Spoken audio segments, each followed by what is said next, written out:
estamos haciendo, ¿de acuerdo?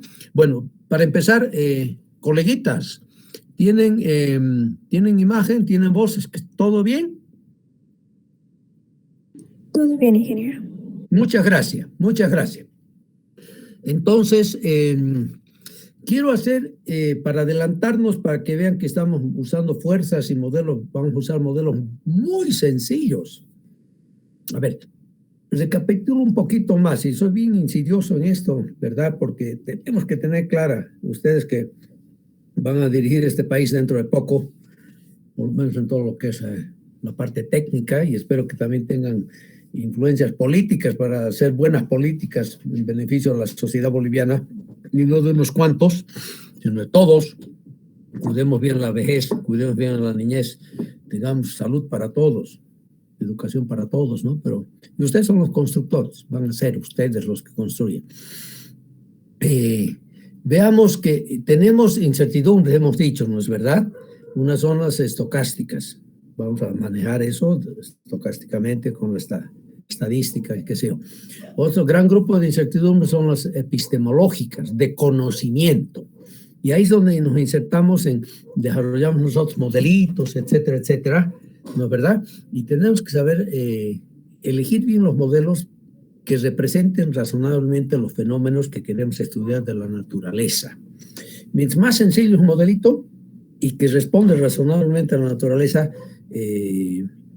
entonces tenemos una menor incertidumbre, si quieren ustedes. Pero hay que hacer modelos con una serie de hipótesis y simplificaciones. Entonces, vamos a desarrollar formulitas sencillas para este modelo de falla plana que llamamos, ¿ya? O sea, vamos a estudiar, ustedes ya saben que en macizo rocoso hay familias de discontinuidades, muy claro ya para ustedes. Las principales para nosotros en las rocas sedimentarias, que es de verdad la gran mayoría de lo que cubren los Andes bolivianos, están presentes en los Andes bolivianos, son las rocas sedimentarias, que están caracterizadas por tener, entre otras cosas, por la génesis, la forma en que se han formado estas rocas, planos de estratificación. Eso ha sido debido a la forma en que el material ha sido transportado, sobre todo por el agua, y depositado en medios acuosos, ¿no? Inicialmente para el ordovícico y en el silúrico, estamos hablando de 470 millones de años, 420 millones de años atrás, millones de años, eso fueron depositaciones marinas, ¿ya? Pero ya en los tiempos más recientes eran en aguas más someras, ¿no es verdad? Fluvio lacustres. Bien, pero estratos tenemos. Y debido al gran tectonismo que hemos tenido por la subducción de la placa de Nazca, por las grandes fuerzas que se han ejercido sobre esa corteza, ha habido grandes plegamientos de formaciones que han sido acompañados también con la formación de otras familias de discontinuidades, ¿no es verdad? En las rocas sedimentarias sabemos que siempre tenemos por lo menos 3 familias sistemáticas de discontinuidades, que son prácticamente ortogonales unas a otras. Eso es importante, ¿ya? Bien, veamos este modelito sencillo. Tenemos aquí un plano, que lo que está aquí así achurado, el plano de deslizamiento, la superficie de deslizamiento, ¿ya? Que es a lo largo de la cual se va a poder mover esta cuña que estamos viendo acá. O sea, este pentaedro, pues es un pentaedro, ¿no es verdad? Tengo el plano de excavación, tengo la ladera, 2, plano aquí 2, ¿no? Tengo el plano de deslizamiento 3, y voy a tener que asumir que tengo esas 2 superficies laterales que llamamos de alivio, ¿no? También fuerzas que se van a oponer a que esto se vaya para abajo, hay un movimiento. No se olviden que si esta cuña, que la vamos a considerar como rígida, se va a mover para abajo, se va a caer, si quieren ustedes, va a ser evidentemente debido a la fuerza de la gravedad, o sea, su peso. O sea, la fuerza principal entonces es evidentemente el peso. Bien, entonces estamos analizando, vamos a usar esta cuña. Y para que nuestro modelito sea válido, vamos a hacer una serie de hipótesis, ¿ya? Primera hipótesis, existe un plano de deslizamiento, sí existe. El plano es básicamente va a ser un plano de estratificación, ¿de acuerdo? Es un cuerpo rígido a dos planos, son las hipótesis y simplificaciones que estamos haciendo. Vamos a considerar que es un cuerpo rígido, es indeformable, por lo tanto, este cuerpo solamente puede deslizarse o puede girar. Puede haber rotación y desplazamiento, nada más. ¿De acuerdo?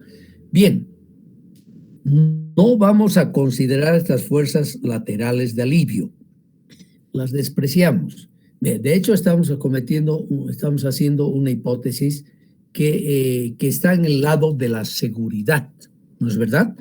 En el lado de la seguridad, estemos conscientes de esto, porque estas fuerzas si se forman y se tienen, en nuestro modelo, estamos en sí suponiendo, y eso lo he visto también en la práctica verificado, que se forman estas superficies laterales de alivio, esta superficie acá, este triángulo, y esta superficie, donde habría estas fuerzas laterales, ¿no es verdad?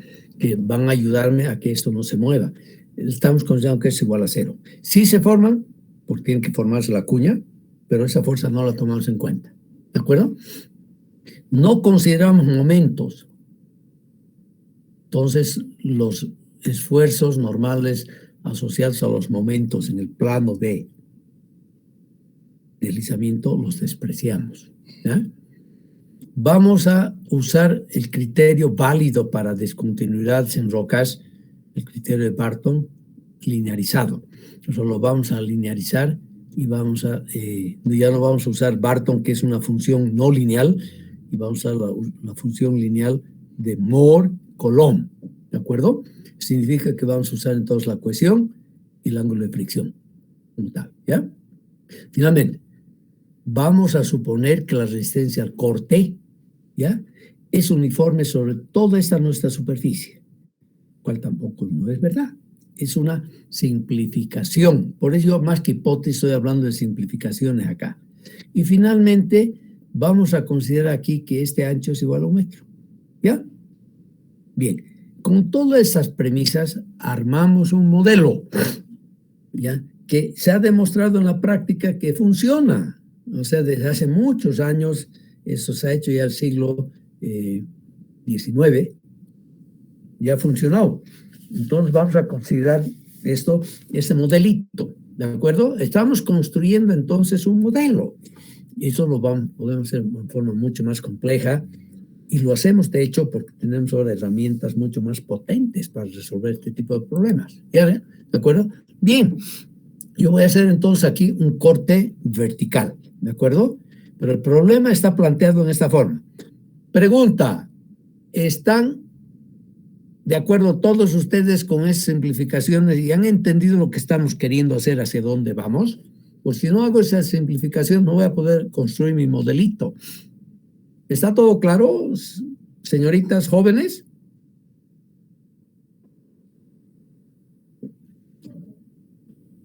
¿O falta algo?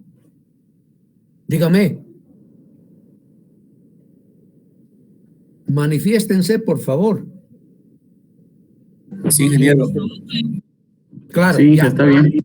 De acuerdo. La cosa es que si algo no está claro, por favor, digan un momento, necesito aclaración sobre esto, no entendí esto. Miren, yo les tengo que decir algo. No tengan nunca ni vergüenza, ni se sientan pequeños cuando pregunten o digan, no entendí esto.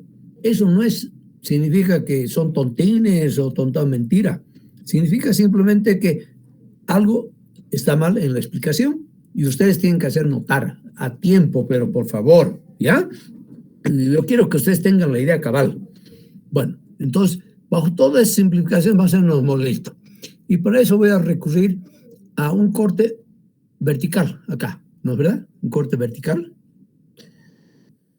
donde entonces estoy representando muy bien aquí el plano de deslizamiento, ¿no es verdad? Y esa es esta cuña, Aquí en este caso he dibujado simplemente que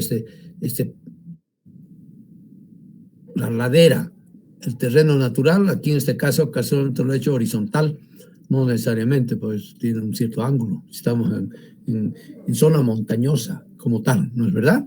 ¿Ok? Nosotros sabemos, hemos estudiado la física, está plenamente demostrado que el peso de un cierto volumen, de un cierto cuerpo, perdón, lo podemos pensar concentrado en su centro de gravedad, ¿no es verdad? Ok, entonces aquí yo voy a pensarlo concentrado el peso en este centro de gravedad. Aquí está el V.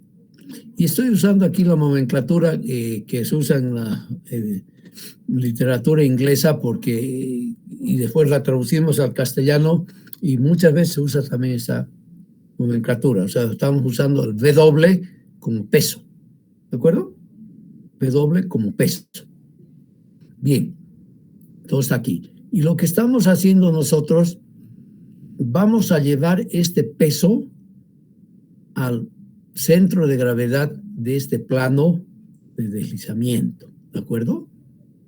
Sabemos nosotros que si esta fuerza yo la estoy llevando aquí al centro de gravedad del plano de deslizamiento acá, ojo, tengan cuidado porque aquí estamos genéricamente hablando centro de gravedad que para pensar el peso concentrado de una masa determinada, y aquí estoy hablando del centro de gravedad de un plano ya, ¿no?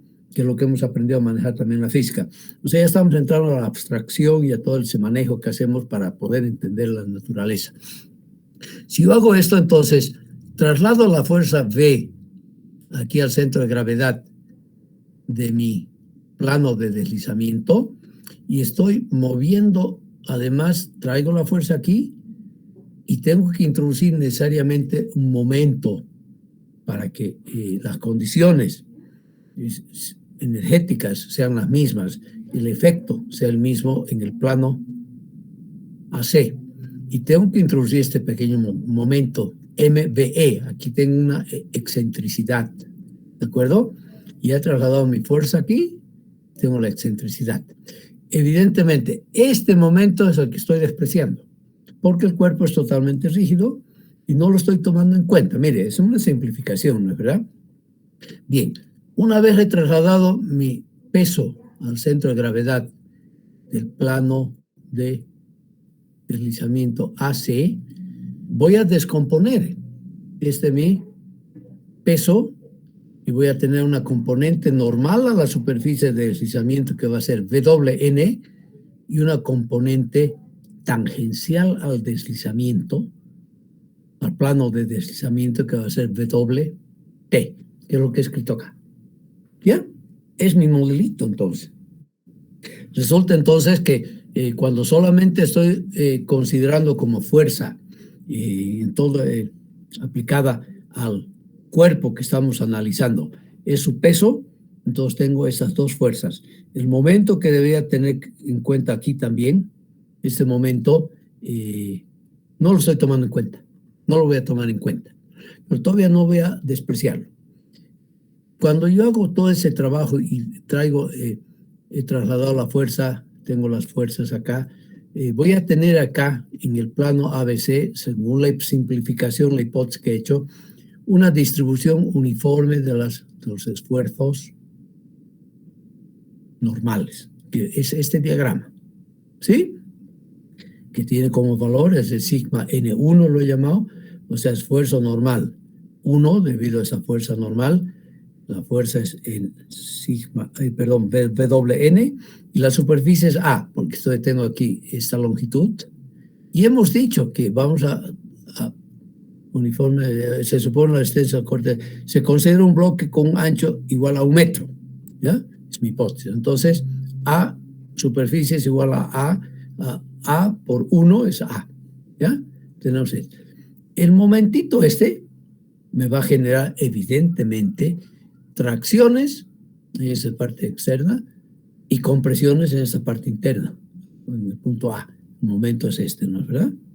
Este momento, evidentemente, me está generando esta distribución de esfuerzos. Yo sumo estos dos, y fíjense ustedes entonces que que voy a tener entonces en esta parte externa acá un valor mucho más pequeño del esfuerzo de compresión, y aquí va a crecer, va a ser más grande, porque estoy sumando, ¿no? Lo que yo tengo aquí es este sigma n final, es esta distribución que tenemos acá, ¿no es verdad? O sea, tengo sigma n1, que lo he considerado como si fuera uniformemente distribuido, y el momento y los esfuerzos debido al momento, que va a ser entonces negativo acá y positivo acá. Ojo, no se olviden nunca, en estructura siempre hablamos de que la tracción es positiva y la compresión es negativa, ¿no? En geotecnia en general hablamos de que la tracción es negativa y la compresión es positiva. Tenemos esa convención. ¿Por qué lo hacemos? Porque los suelos, las rocas son debiluchas, resisten muy poco a la tracción, ¿no, verdad? O sea, la mayoría de los esfuerzos que nosotros consideramos entonces son esfuerzos de compresión, por eso los hacemos positivos. Es un lugarcito acá que nos diferenciamos de la resistencia de materiales del medio continuum, porque la compresión es positiva y la tracción es negativa. Espero que esté bien hasta aquí.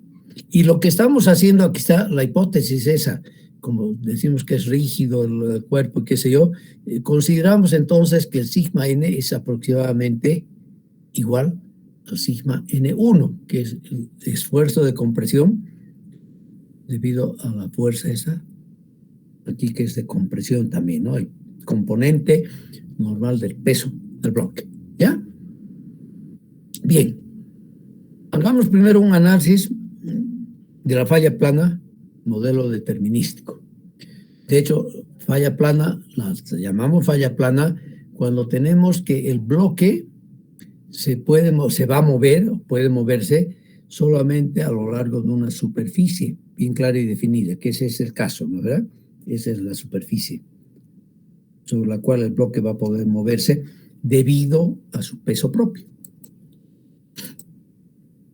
Bien, entonces vamos a definir nuestra incógnita. ¿A qué va a ser nuestra incógnita? Estoy hablando todavía del modelo determinístico, fíjense ustedes, ¿ya? Por favor. Y ese es el caso que tenemos, entonces simplemente ya mis fuercitas se han llevado al centro de gravedad del plano del plano de deslizamiento. Tengo el VN, el VT, es descompuesto, esta es mi fuerza, ¿no es verdad? Ven ustedes, o sea, ya, de hecho ya saben ustedes, y aquí tengo el VN, que lo voy a expresar enseguida entonces en función de la trigonometría, porque el buzamiento del plano de deslizamiento lo tengo inmediatamente acá también en el diagrama de fuerzas, ¿no es verdad? Y bueno, vamos a usar la trigonometría elemental para que este ángulo es este ángulo de acá, ¿no? No lo he dibujado bien, pero que ustedes completen esto, ¿ya? Y antes de hacer pero esto, defino yo qué es mi factor de seguridad. Y habíamos definido en la anterior clase, ¿no? Volvemos a repetir. Estoy hablando todavía de factor de seguridad global. No estoy hablando de factores de seguridad parciales. Global. El modelo viejo de hace 100 y tantos años que usamos, que es un modelo determinístico. Es la resistencia que se va a poder generar en este plano de deslizamiento comparado, y aquí estoy hablando de magnitud ya de fuerzas porque voy a tomar fuerzas en la misma dirección. O sea, voy a poder, en el momento que yo comparo magnitudes de fuerza en la misma dirección, puedo hacer mi comparación de forma escalar. No necesito pensar en que sea vectorial. Y aquí el E es el efecto de las fuerzas desestabilizantes del gráfico. Veamos ahora cuál es la fuerza desestabilizante, la resultante desestabilizante, que va a empujar ese bloque a que se vaya para abajo. Y aquí vemos que solamente vamos a tener como fuerza desestabilizante la componente tangencial del peso propio, ¿no es verdad? Esa va a ser la fuerza. Y aquí aplicamos directamente, estamos en la mecánica newtoniana, ¿no? Evidentemente, fuerza es igual masa por aceleración. ¿Ya? Si la aceleración es 0, entonces la fuerza va a ser evidentemente, la masa tiene un valor, el resultante de la fuerza tendría que ser igual a 0, para que sea la aceleración igual a 0. Sí, pero lo que aplicamos aquí, en este caso, es, vamos a comparar los valores de esas fuerzas para ver el equilibrio en esta dirección como tal. ¿No es verdad? De acuerdo. Bien, veamos primero y calculemos entonces la fuerza desestabilizadora, o la resultante de las fuerzas. Ojo que aquí si tengo en el bloque más fuerzas debido a empujes hidrostáticos, fuerzas debido a sismos, fuerzas externas debido a la construcción que voy a poder hacer encima del bloque, claro que va a variar. Va a ser la resultante finalmente de la fuerza que adoptemos acá. En nuestro caso, esta fuerza desestabilizadora, es solamente igual a Vt, o sea, la componente en esta dirección.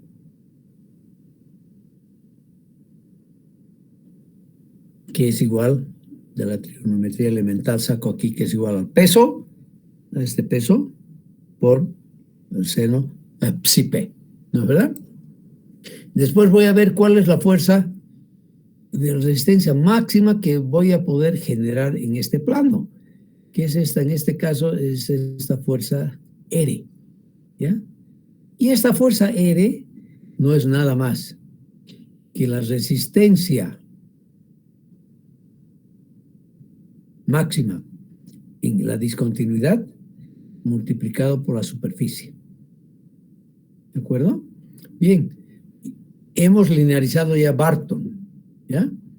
Hemos introducido acá entonces la expresión de Barton, el sigma, el tau P, es simplemente la cohesión por el esfuerzo normal por la tangente del ángulo de fricción interna. Ojo, anótense bien. Aquí, de hecho, ya he introducido el valor característico y enseguida les voy a explicar por qué.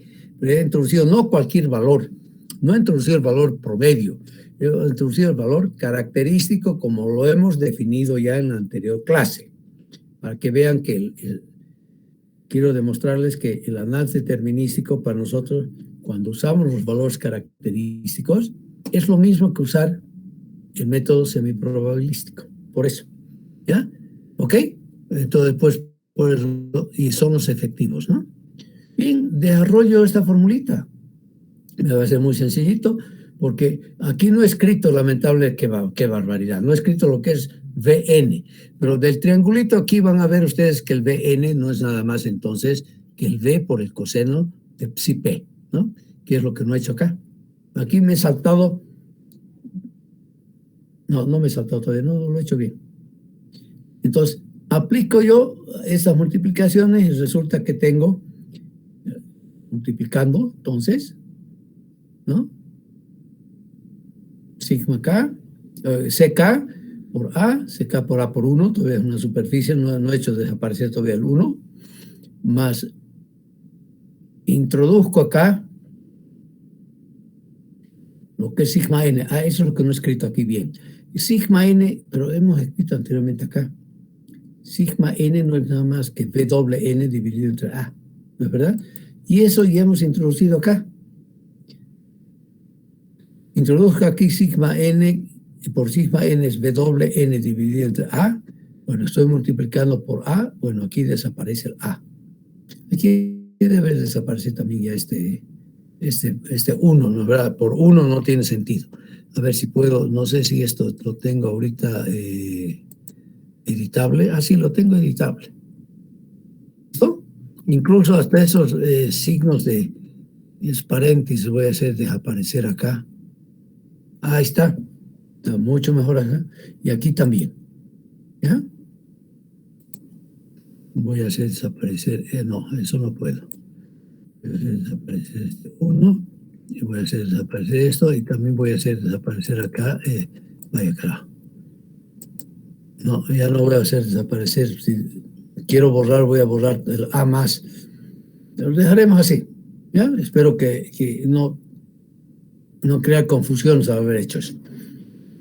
Ok, bien. Y finalmente, lo que he hecho acá simplemente estoy reemplazando el VN por su peso. Del triangulito aquí ya sabemos, ¿no? Aquí debí de escribir, no sé si esto es, permítanme un ratito que vaya acá de una vez, porque eso les tengo que mandar para que ustedes lo tengan. No sé si esto, no, se puede. Entonces lo que voy a hacer aquí, voy a tratar de copiar esta expresión, ¿ya? Vamos a copiarla y voy a modificarla, ¿ya? Para tener aquí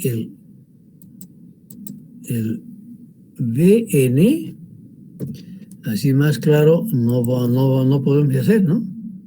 Todo el detallito de la trigonometría, tengo estas dos expresiones, ¿no es verdad? ¿De acuerdo?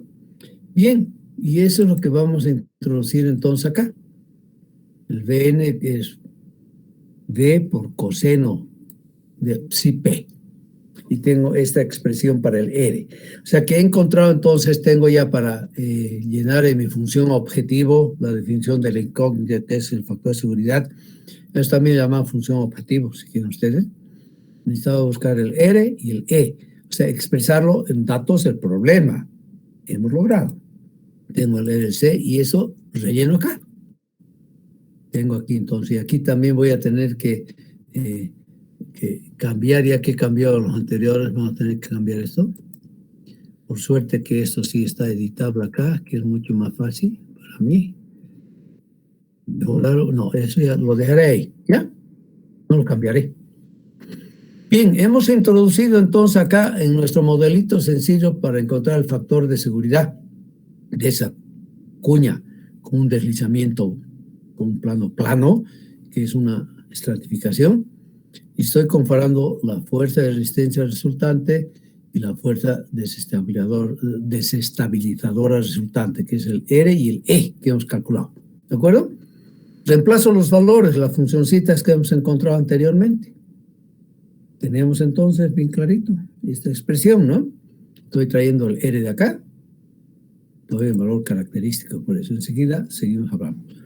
Y aquí, en el caso de que despreciemos la cohesión, simplemente voy a tener entonces esta expresión, eso se va, despreciamos, y aquí de paso voy a poder entonces, se va el W en común, el numerador, denominador, se van, y ustedes saben que el seno de un ángulo dividido por su coseno, o sea, yo puedo dividir la parte de arriba de la desigualdad, la parte de abajo, por coseno de psi P, y aquí voy a tener entonces seno de psi P dividido entre coseno de psi P, y eso es igual a la tangente, ¿no es verdad?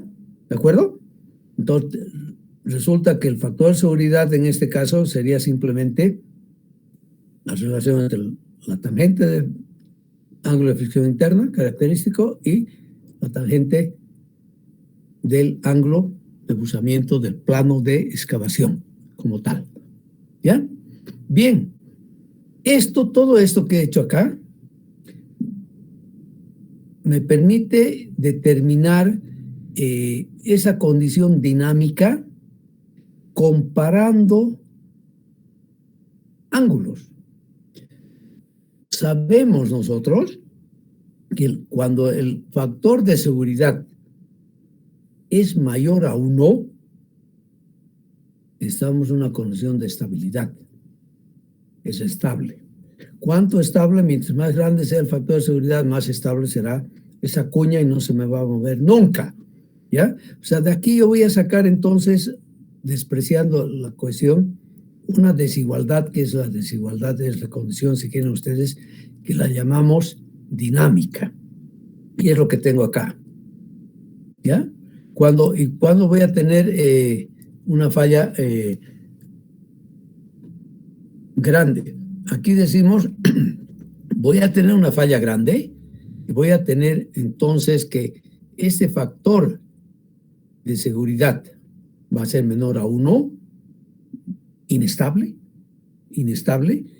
cuando el tangente menor a 1, cuando el tangente de psi sea mayor al tangente del ángulo de fricción, o con otras palabras, puedo sacar lo mismo también, cuando en este caso, este ángulo de excavación sea mayor al ángulo de fricción de la discontinuidad.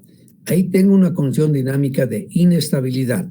Por lo que estoy buscando, tal vez ya los he confundido, pero no dije al principio, lo que estoy buscando son las condiciones de inestabilidad.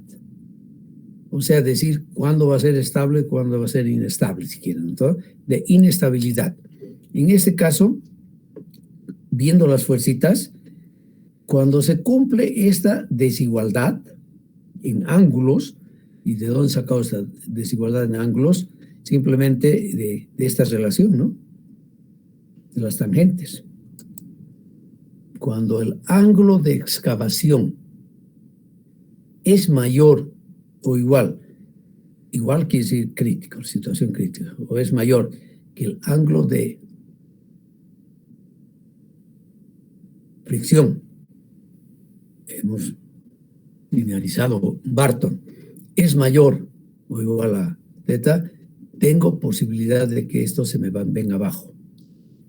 Y lo mismo vamos a analizar porque vamos a tener también la condición cinemática del deslizamiento. ¿Cuándo va a ser posible el deslizamiento?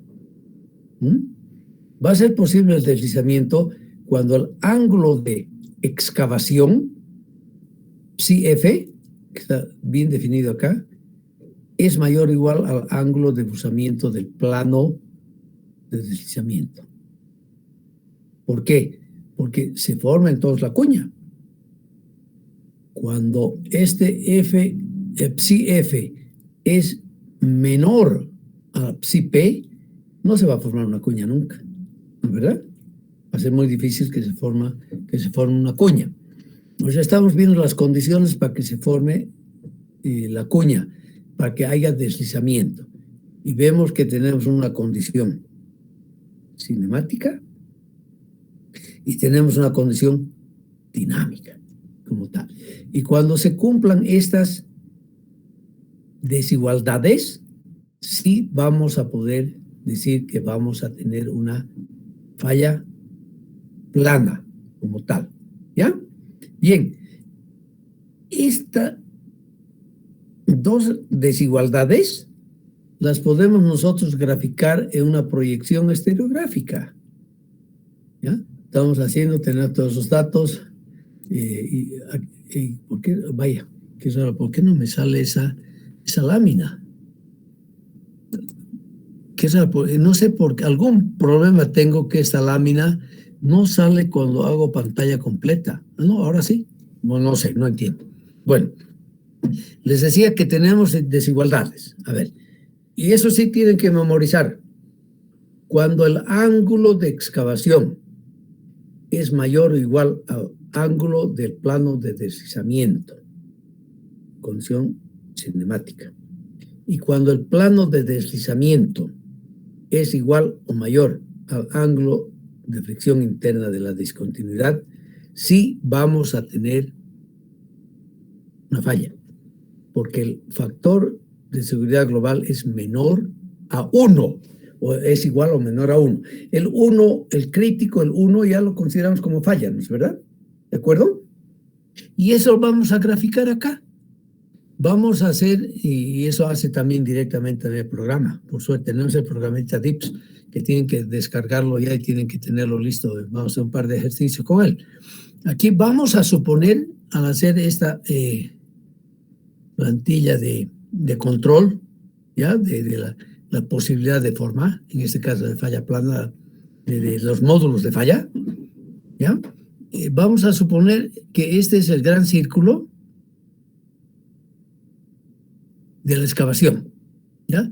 Y este gran círculo de excavación tiene aquí su ángulo de excavación que va a ser psi-f.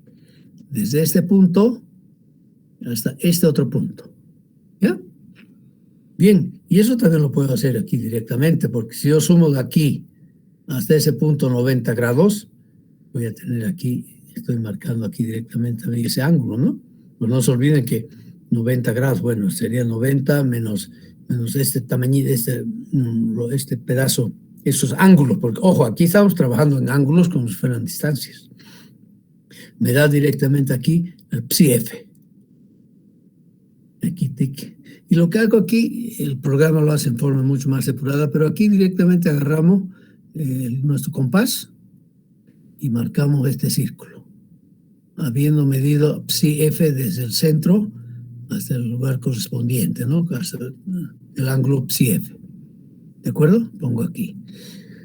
Lo mismo voy a dibujar esta otra segmento de círculo, dibujando aquí como radio el ángulo de fricción interna, que no lo he puesto de aquí característico, pero vamos a usar característico en todo, ¿ya? Y así formamos aquí, fíjense ustedes, suponiendo además que se debe cumplir el hecho de que la dirección de buzamiento de cualquier plano respecto al plano de excavación tenga una desviación de más o menos 20 grados. Aquí estoy simplemente entonces restando y sumando las direcciones de buzamientos de la excavación y del plano natural, que es el plano de estratificación. Voy a tomar 20 de eso, tomamos 20 grados, una hipótesis que hacemos que se da en la naturaleza. Estos 20 vienen de observaciones que se ha hecho en la naturaleza, ¿no es verdad? En ese caso, si yo defino entonces 20 grados de diferencia entre las direcciones de buzamientos, del plano de deslizamiento y del plano de excavación, vamos a ver y vamos a construir aquí una área que la mostramos aquí como el área A, B, C, D, que está aquí achuradita, ¿no es verdad? Y vamos a ver que cuando el polo de un plano, en este caso de cualquier plano, un plano que está ahí en la naturaleza, cae dentro de esta área achurada, tenemos un coeficiente de seguridad menor a 1, ¿de acuerdo? Siempre y cuando estemos despreciando la cohesión, ojo. Pero eso significa que, entonces, un caso extremo, si quieren ustedes, un límite inferior, de que sí vamos a tener una falla plana.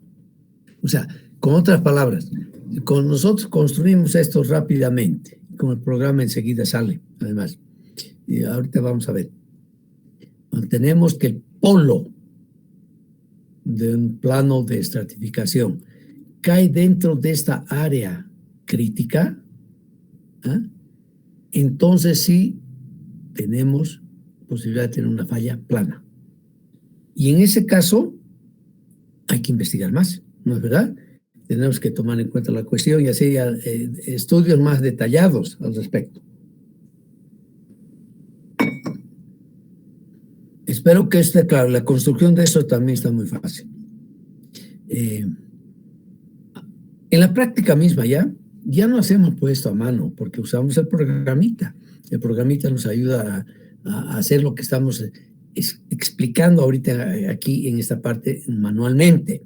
La intención de esta explicación es que ustedes entiendan lo que está haciendo el programa.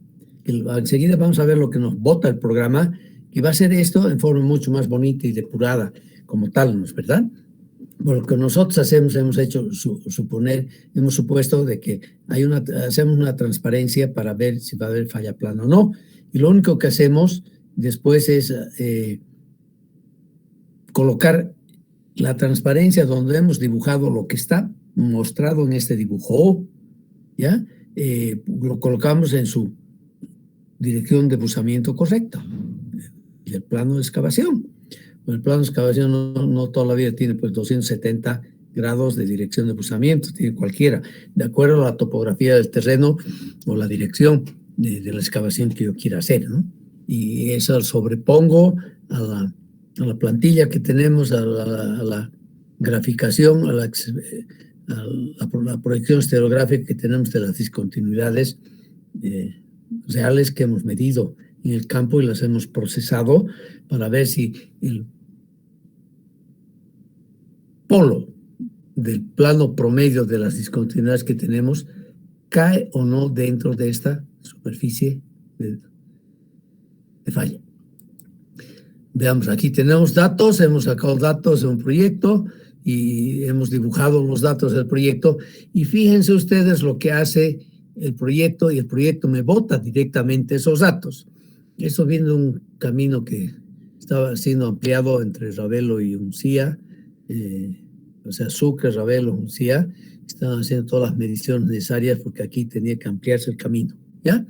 Y teníamos finalmente como datos genéricos un talud de 20 metros, un buzamiento de 1 horizontal, 3 vertical, ¿no? Bastante más de 70 grados. La dirección de buzamiento de la excavación era 128 grados. Y estos resultaron ser los promedios de las 3 familias de discontinuidades. Estratificaciones, que era 41-119, un sistema K1 subvertical, 87-219, y un otro sistema o familia de discontinuidades, K2, 62-297. ¿De acuerdo? Bien, y estos eran los datos que teníamos, ¿ya? El ángulo de fricción, 33 grados.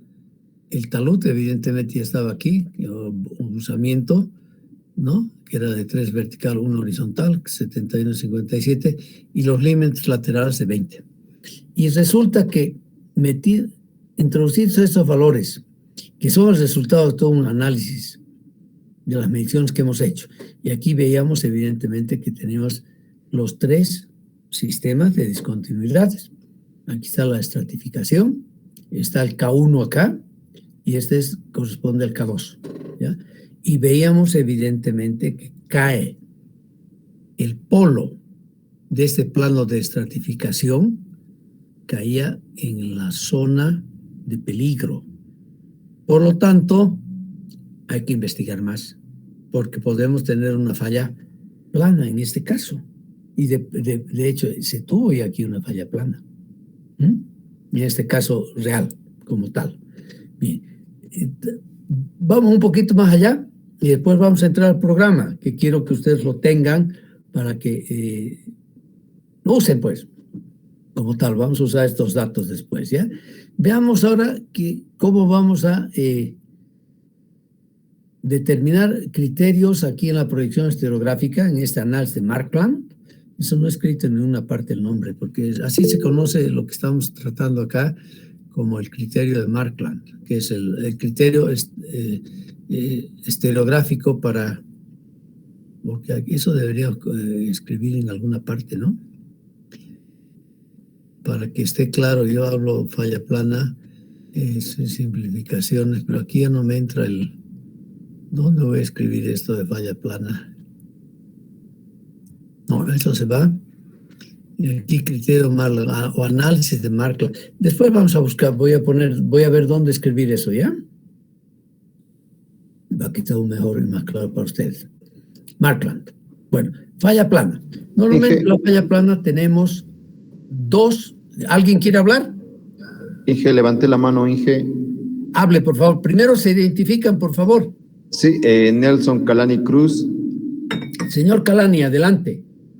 Inge, quería consultar, digamos, si el polo de cualquier estratificación cae en la parte delimitada, ¿se asume que existe falla plana o sí, qué se podría hacer? No, quiere decir que la posibilidad de que haya falla plana está dada y hay que investigarla más. Y si no cae el polo dentro de el área crítica, como esta, ¿no es verdad? Sí. ¿Ya? Entonces podemos asumir que es esto, que es lo mismo, aquí solo que lo hemos hecho manualmente, ¿no? Va, aquí, ¿no? Entonces podemos asumir que no vamos a tener falla plana, pero todavía no conozco yo la magnitud del factor de seguridad, ¿de acuerdo? Siempre te dice, investigue mucho más, vea cuál va a ser realmente su factor de seguridad en el modelito que estamos desarrollando. Pues no se olvide que hemos llegado a estas desigualdades, suponiendo que la cohesión es igual a 0, ¿sí? Pero es mentira, pues. Estamos haciendo una hipótesis desfavorable, ¿no es verdad? Entonces sí tenemos en ese caso que verificar, calcular el factor de seguridad, a seguir adelante, pero de hecho ya eso nos tranquiliza un montón. El segundo paso es decir, ya, ¿cuán seguro es ese mi talud? Ya tengo una primera respuesta, ¿no es verdad? El talud es estable, ¿de acuerdo? Listo. Sí, está bien, Inge. Hasta ahí estamos bien. Y después vamos a calcular tomando en cuenta también la cohesión. E incluso vamos a hacer unos calculitos ya sin linearizar el criterio de Barton. ¿Ya? Ok. Y lo mismo tenemos cuando hablamos de una falla en cuña. ¿Cuál es la falla en cuña? Cuando un cuerpo del macizo rocoso se va a deslizar sobre dos planos de discontinuidades, como está aquí bien claro marcado, ¿no? Plano 1 y un plano 2. Ustedes pueden imaginar bien que se intersectan en esta línea. Aquí se va a poder formar una cuña también, se va a venir para abajo, ¿no es verdad? Bien, si yo hago un corte aquí, vamos a tener prácticamente para esta cuña las mismas condiciones.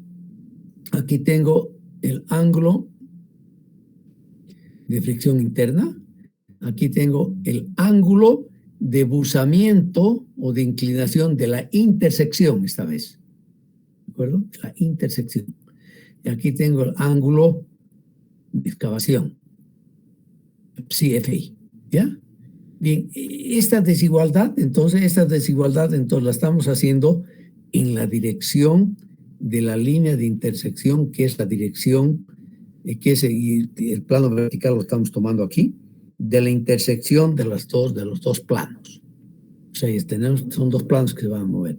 Aquí normalmente tenemos este tetraedro, que tiene 4 caras, ¿no? O sea, como caras que tiene. El talud propiamente dicho, el talud natural del terreno, un plano de discontinuidades A y un plano de discontinuidades B.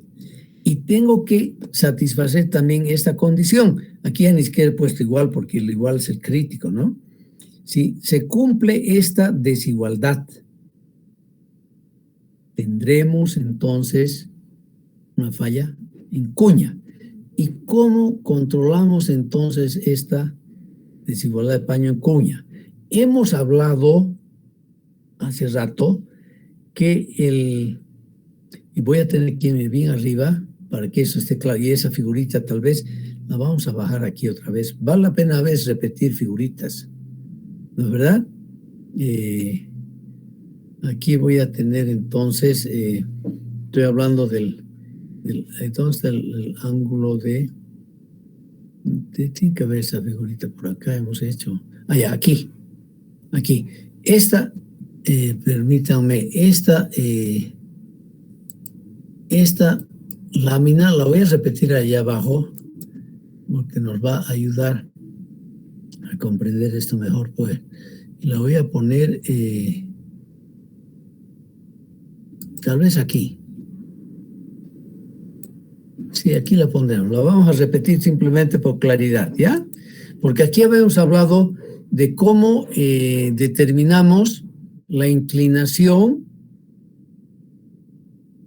de la intersección de dos planos.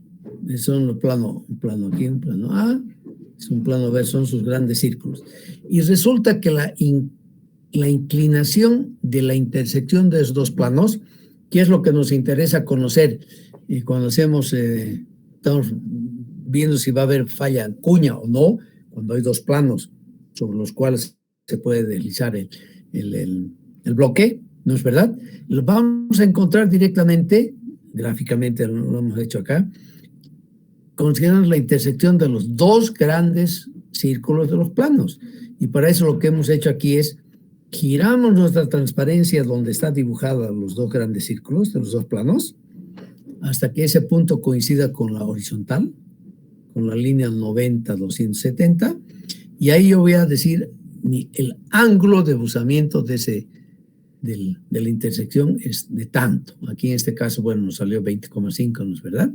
O sea, es este ángulo psi el que vamos a considerar aquí en esa desigualdad. ¿De acuerdo? Espero que eso también esté clarito.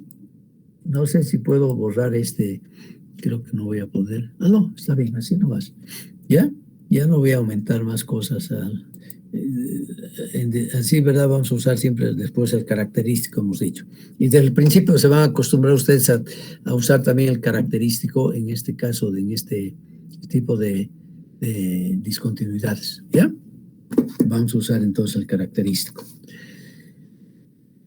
Y de hecho, vean ustedes, para resolver el problema de comparación de ángulos, yo necesito conocer este ángulo, que es este, que es el ángulo de la intersección entre dos grandes círculos, que es además la dirección en la cual se va a mover la cuña.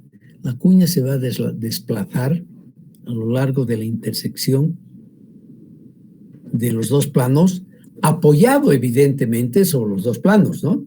O sea, vamos a generar una fuerza que se resista al movimiento de este bloque, por su peso propio y las fuerzas que puedan trabajar, por las fuerzas que se van a generar en los dos planos.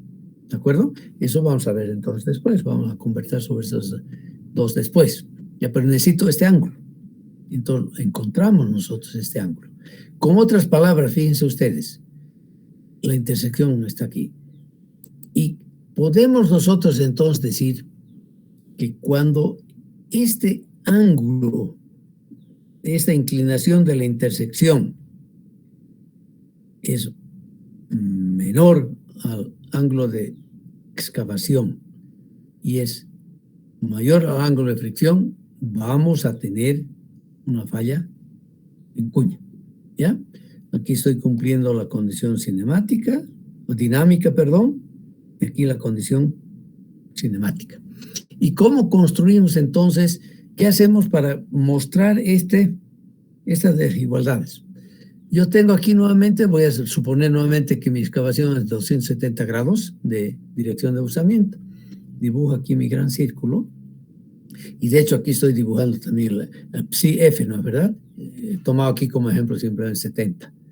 Que casi es 3-1, ¿no? Casi es 3-1. Se salva un poquito. O 1-3. Y que el problema es ese, hay dos nomenclaturas. Unos que usan primero la vertical, después la horizontal, y otros que usan primero la horizontal, después la vertical, ¿no? Puede ser que 71 grados, de todas maneras. Y aquí estoy dibujando el psi F, ¿ya? Yo agarro mi compás y dibujo,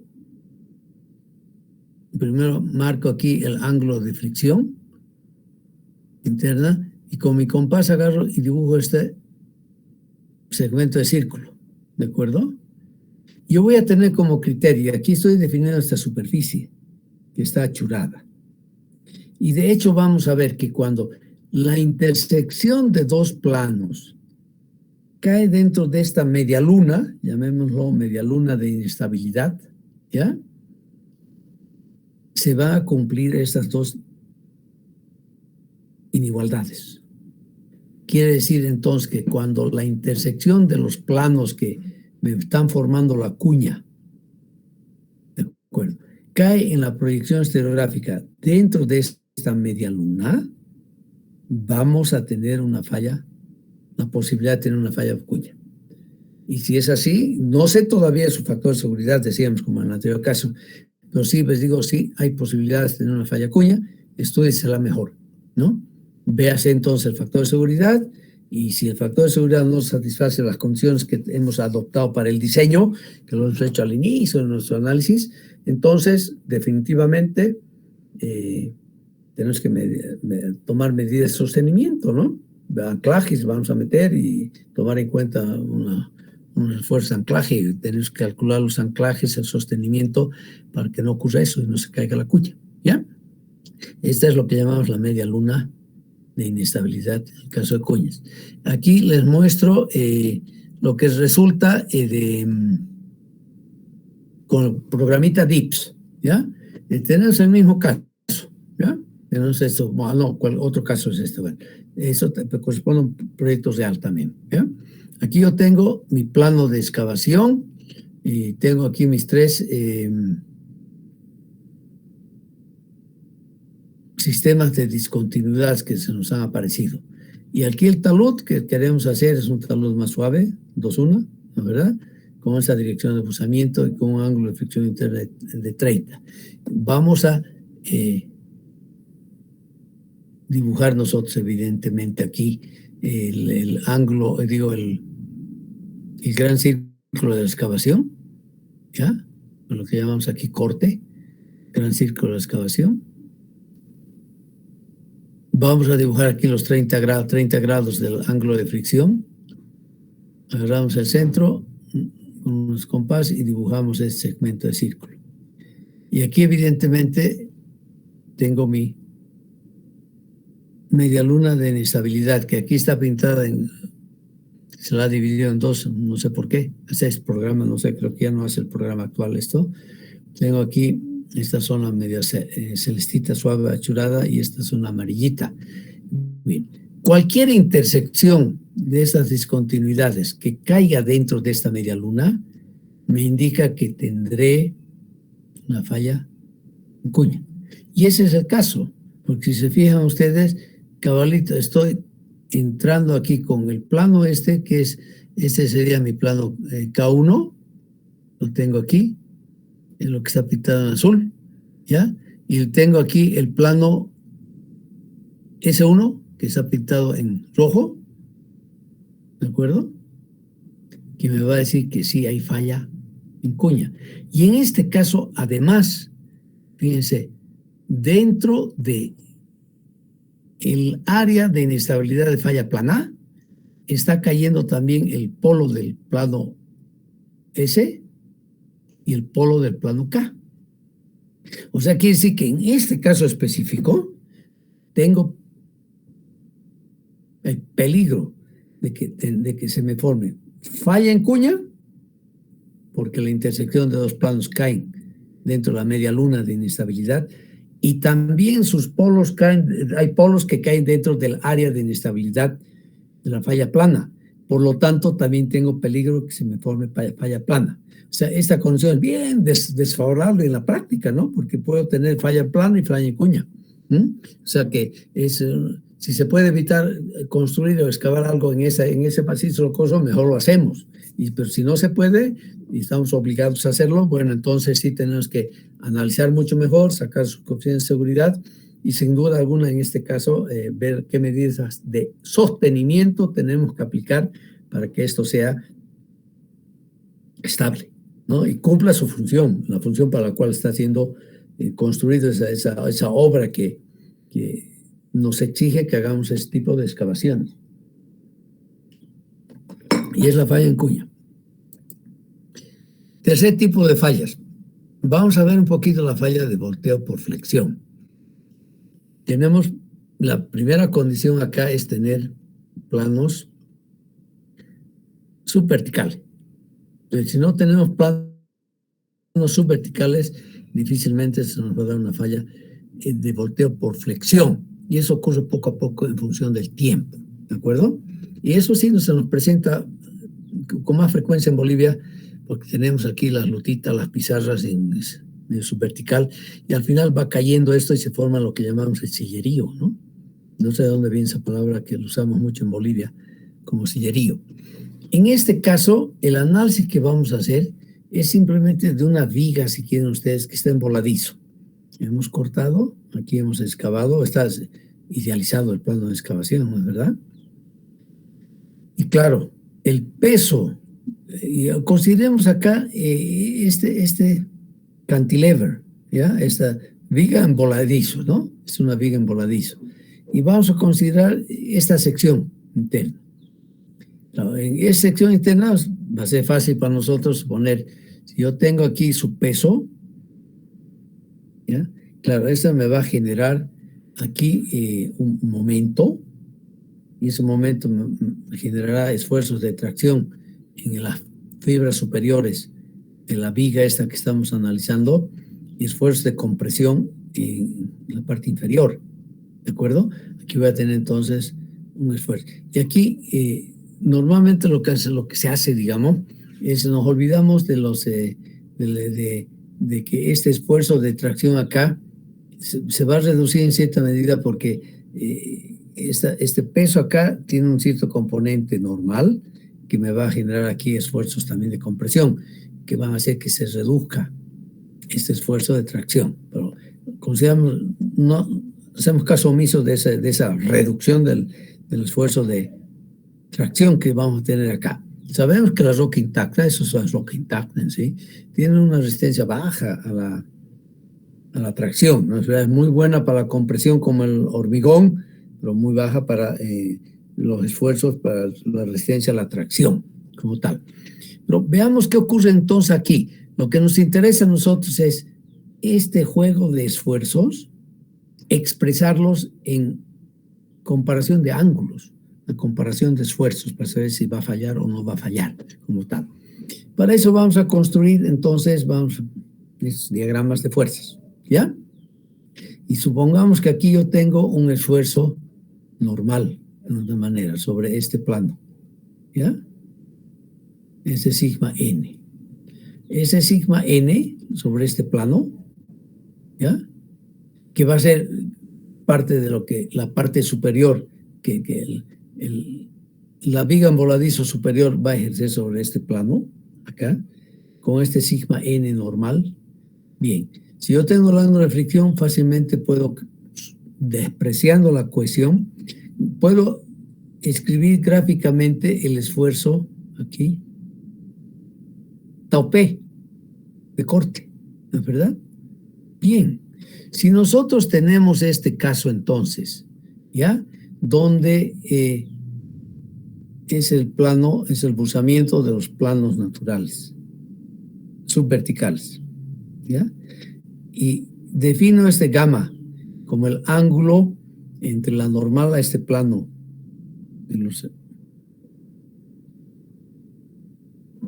de las discontinuidades naturales, ¿no es verdad? Aquí tengo ese ángulo de 90 grados, ¿no es verdad? Como gamma, como está escrito acá, aquí voy a tener evidentemente el esfuerzo normal acá, ¿ya? Y si este esfuerzo normal, ¿ya? Nosotros lo proyectamos que va a ser el esfuerzo normal que me está generando ese sigma n, lo descomponemos en su componente n y delta t. Aquí yo voy a ver que este delta t va a ser pues superior al esfuerzo que voy a poder generar en este plano, el esfuerzo de corte, para anular este esfuerzo de corte, de tracción acá en la fibra, para anularlo. Son esfuerzos, fuerza por unidad de superficie, que están trabajando exactamente en la misma dirección, pero en sentido diferente, para que se anule. Entonces, ¿qué vamos a tener? Que si este esfuerzo acá, que no está dibujado acá, este esfuerzo tau p, es mayor a este esfuerzo tangencial que estoy generando en el material. Si es mayor, todo ok, y aquí no voy a tener ningún problema. Y eso significa entonces de que el ángulo phi, el ángulo de fricción, aquí, sea mayor a este ángulo que está definido por la geometría, el problema. Si tengo este caso, no tengo ningún problema. Pero ¿qué ocurre cuando el tau p, este ángulo aquí, es menor que el sigma t? Ahí sí voy a tener problemas, ¿no es verdad? Porque el material se me va a fisurar y finalmente el bloque va a caer. Va a haber aquí una fisura, va a crecer la microfisura, macrofisura y el bloque ¡tum!, va a caer finalmente. O sea, ese es un caso de inestabilidad. Y significa esto entonces, esa desigualdad, significa que el ángulo de fricción es menor al ángulo geométrico que hemos determinado aquí, el gamma. Con otras palabras, vamos a tener problemas cuando el gamma es mayor a phi. No hay problemas cuando el gamma es menor a phi, o sea, cuando el phi es mayor a gamma. Entonces, ¿ya? Bueno, y el estado límite crítico es cuando, aquí no sé si tengo esto editable, porque eso no me gusta, no, ya no está editable, he copiado otra del texto que estoy escribiendo y nunca lo acabo. Cuando phi es igual o mayor a teta, es lo que he escrito aquí, o mayor a teta, tengo estado límite de desequilibrio, de rotura como tal. yo tengo aquí una primera desigualdad, pero yo necesito un poco más de datos para poder expresarlos en la proyección estereográfica. Y nos vamos a ir a este diagrama, ¿ya? Para ver datos. Este ángulo, bien sencillo para nosotros, es la horizontal, todo parte de la horizontal. Tengo aquí el ángulo de excavación, ¿ya? Y tengo aquí el ángulo de buzamiento de los planos subverticales, que es beta, como tal, ¿de acuerdo? Hasta ahí está claro, ¿no es verdad? Tengo, este es un dato del plano de excavación y este es el plano de las discontinuidades subverticales. Estos dos ángulos para mí son conocidos. Y hemos definido, fíjense ustedes aquí, el ángulo gamma como aquel ángulo entre la normal al plano de los planos del sistema subvertical de discontinuidades, ¿no? La normal y el plano de excavación, es el gamma, que lo representamos acá. Ese es el gamma cabalmente, ¿no? Aquí tengo evidentemente 90 grados entre este plano, sistema subvertical de discontinuidades que tiene un buzamiento beta, ¿ya? Bien, y aquí tengo el gamma. Si nosotros entonces comparamos simplemente, vemos simplemente lo que tenemos acá, vamos a poder expresar gamma en función de los otros ángulos. ¿Por qué? Fíjense ustedes, es el ángulo interno entre, fíjense en estas dos líneas, por favor, la horizontal y este ángulo de excavación, ¿de acuerdo? Bien. Y si ustedes se fijan, es dos ángulos, este ángulo, el psi f, tiene que ser igual a estos dos ángulos que tenemos aquí, a gamma más un ángulo que aquí todavía no lo conozco. ¿Y cómo voy a obtener este angulito acá? Bien sencillo. Yo tengo aquí 180 grados, ¿no es verdad? Pero tengo aquí este beta más 90, bien, más este ángulo que todavía no lo conozco en este momento, tiene que ser igual a 180. O sea, tengo rápidamente que 180 es este ángulo beta más 90 más este ángulo que quiero encontrar. Y de ahí directamente encuentro que de este ángulo es igual a 90 menos beta. Pues, ¿de acuerdo? 90 menos beta. Y es lo que he escrito acá, ¿no? Este ángulo entonces lo defino. Ese pasito aquí no lo he puesto. O sea, tienen que, ustedes siéntense, estudien y demuestren de que este ángulo acá tiene que ser 90 menos beta, como tal. ¿Ya? Con eso estamos listos. ¿Ya? Bien. Una vez yo he hecho esto, entonces, voy a poder entonces comparar el ángulo interno aquí, este ángulo, que es la suma de esos dos ángulos, y encuentro esta expresión directamente, ¿no? Porque gamma más 90 menos beta, gamma más 90 menos beta, que debería estar de este lado, es igual a psi f. Llevo ese 90 menos beta de la parte izquierda de esta igualdad a la parte derecha y obtengo esta expresión. Aquí he resumido varios pasos, si quieren ustedes, para llegar a esa pequeña expresión. Pero si ustedes se sientan a sumar angulitos y restar angulitos, van a llegar enseguida a esa expresión. Finalmente, si agarramos lo que hemos encontrado aquí, que es una condición básica para que haya rotura, que se formen las fisuras de tracción acá en los bloques, en voladizo, ¿no? Esa condición. Aquí tengo problemas. Cuando gamma es mayor a teta, voy a usar esto. Y evidentemente tengo gamma, que es todo esto, ¿no? O sea, gamma mayor o igual a teta, tengo problemas. O sea, aquí tengo el criterio ya. Es este criterio que lo dibujo ahora aquí, lo escribo ahora aquí en función a esta nueva expresión de gamma. ¿De acuerdo? Introduzco aquí el 1 en el 2. Y finalmente tenemos eso, manipulamos un poquito esta expresión y me quedo con esta desigualdad. Resulta que el 90 menos beta va a ser igual al ángulo de fricción menos psi p. ¿Y qué es lo que he hecho aquí? Multiplicado todo por menos. Y cuando yo multiplico una desigualdad por menos, se invierte el signo. ¿ya? Se invierte el signo de desigualdad multiplicado. Pero lo que he hecho aquí simplemente es primero he restado psi f. Aquí es menos psi f, aquí menos psi f. Aquí se va el psi f y aquí me quedaría ángulo de fricción teta menos psi f.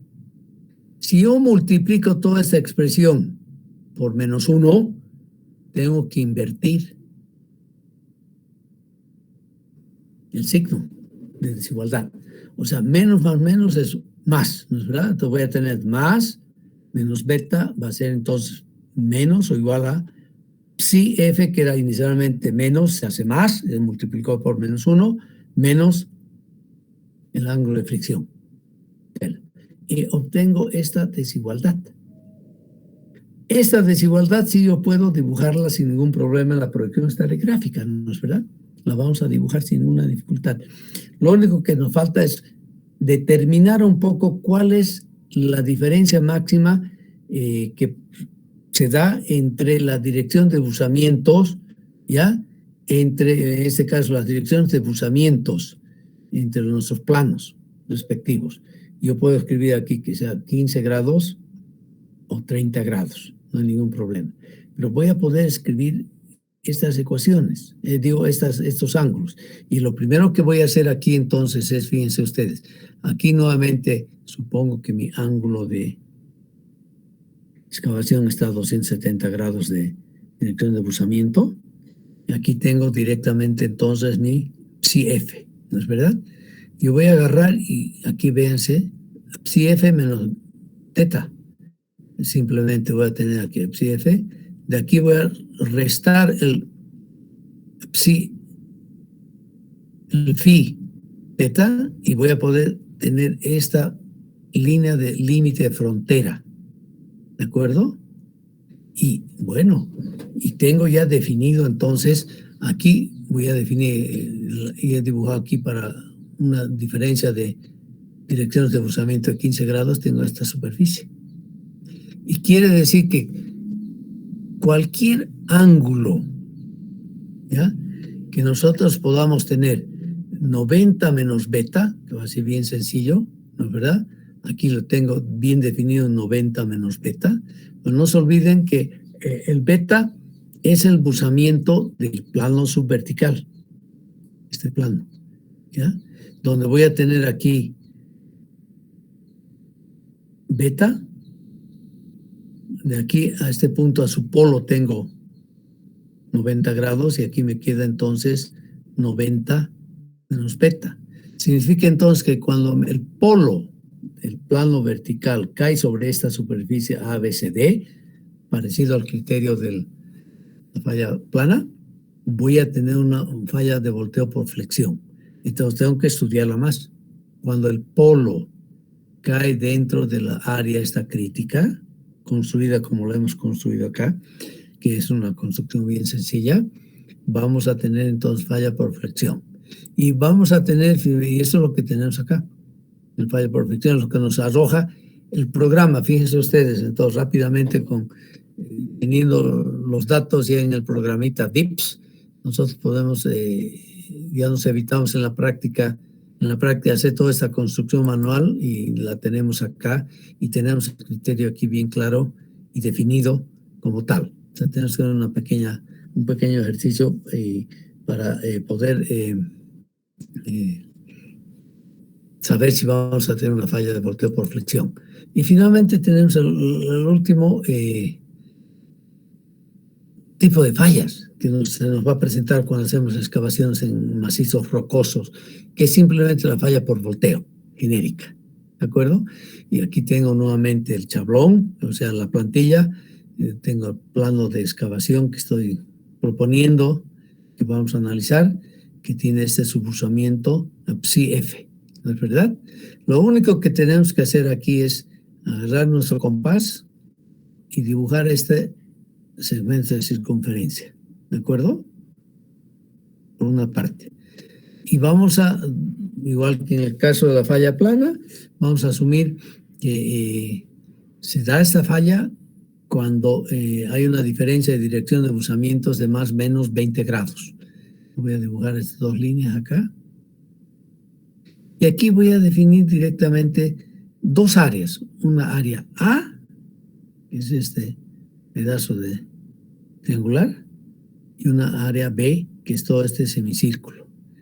Y aquí directamente decimos que si vamos a tener esta falla por volteo, tenemos cuando la intersección de los planos A y B, o la dirección de los planos que estamos considerando, de las áreas A y B representan bloques en estado potencial. Un rato, que no está muy claro.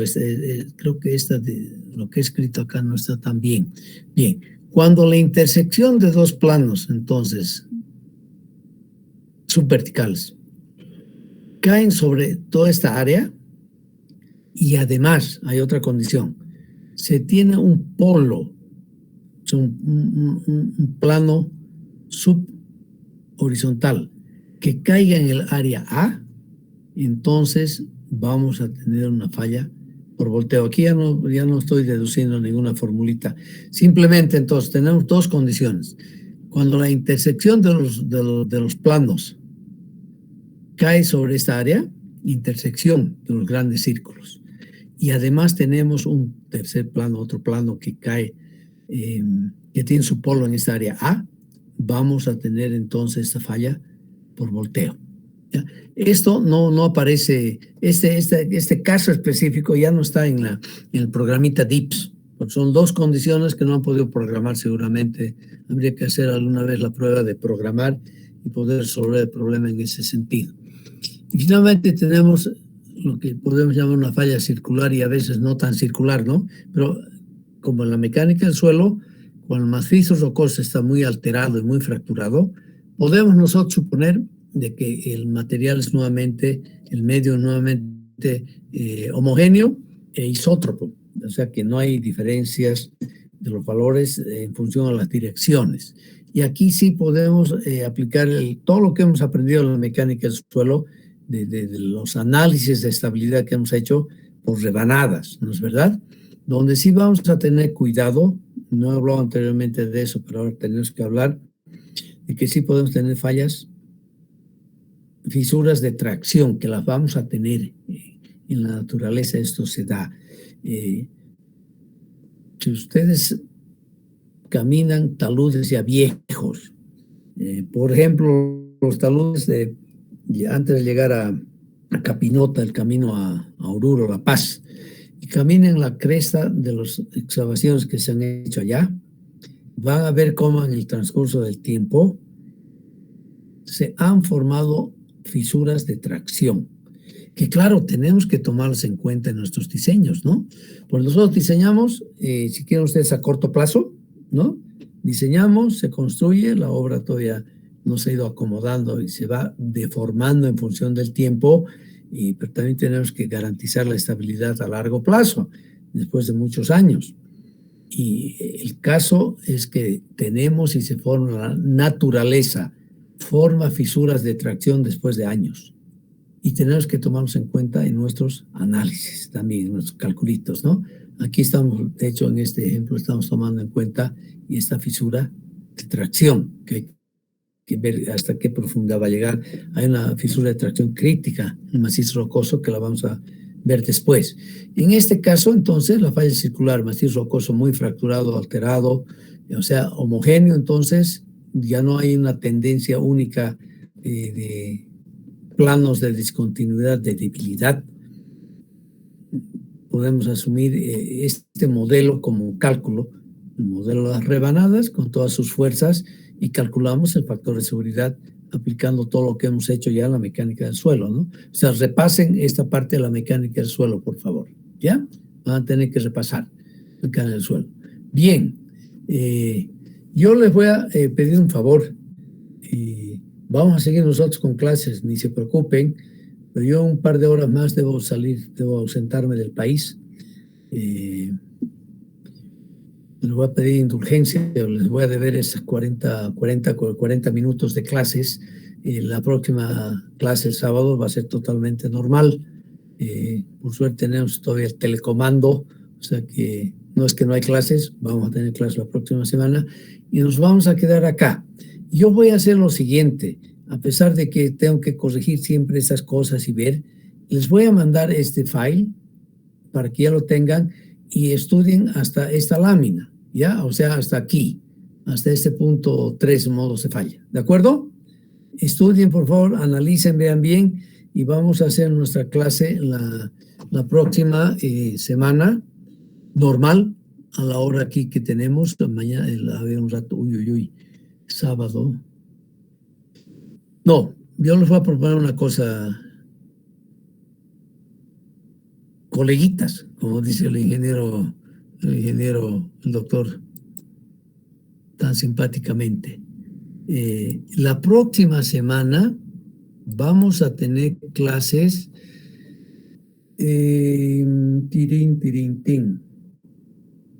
Como excepción les pido el favor que hagamos nuestra clase a las 3 de la tarde, ¿ya? 3 de la tarde, por favor. Yo voy a estar a las 9 de la noche, entonces a las 3 menos 10 yo voy a conectarme para seguir avanzando con ustedes, ¿de acuerdo? Anótense, por favor, el próximo sábado 28, ¿ya? Sábado 28 vamos a tener la clase no a las 8:15 de la mañana, sino a las 3 de la tarde, por favor. ¿Han comprendido? ¿Han tomado en cuenta? Sí, Inge. Anoten en su agenda, por favor. Gracias, Kalani. Anoten en su agenda, por favor. El próximo sábado hacemos una clase a las 3 de la tarde. ¿De acuerdo? Ok. Muchas gracias por su comprensión y seguimos adelante. Entonces, yo les voy a mandar un rato más no, tengo que mandar su urgente la unidad 7, que sí tienen que estudiar eso, por favor, y esa unidad 8, ¿de acuerdo? Les voy a mandar un rato más. Voy a colgar directamente al sistema. Ustedes, en Meet Class, ustedes van a poder, Meet Google, van a poder bajar de ahí el 7 y el 8, ¿de acuerdo? Muy bien. Entonces, nos vemos la próxima semana. Les deseo un buen fin de semana y una ya nos buena envió semana la de trabajo. unidad 7. Perdón, Filemón. Ya nos envió la unidad 7, Inge. No, gracias, Filemón. ¿Ya ha estudiado algo usted? Nada. Sí, Inge, ya he terminado mis resumos, igual estaba en eso. Y lo está haciendo bonito, está haciendo muy bien sus apuntes, ¿no? Sí, Inge, por eso con tiempo lo estoy realizando. Y con tiempo, eso es, mire, a ver, tomen el ejemplo aquí del coleguita, Filemón Mejía, pronto exitoso ingeniero, espero que todos sean exitosos ustedes y que sean buenos de verdad y hagan bien su trabajo. Con tiempo, la clave la da ahorita Filemón, estoy haciendo con tiempo, porque hacen con tiempo, están estudiando con tiempo, tienen todavía la cabeza frita, y claro, y tiene más tiempo para investigar, más tiempo para leer, etcétera, etcétera. Me alegra mucho, Filemón, que esté usted por ese camino y espero que los colegas sigan su ejemplo. Yo les agradezco entonces, nos vamos a ver el próximo sábado 28 a las 3 de la tarde, ¿de acuerdo? Anótense, ¿ya? Muchas gracias y que estén muy bien ustedes hasta la próxima semana. Hasta luego, Inge. Hasta luego, Inge. Hasta luego, Inge.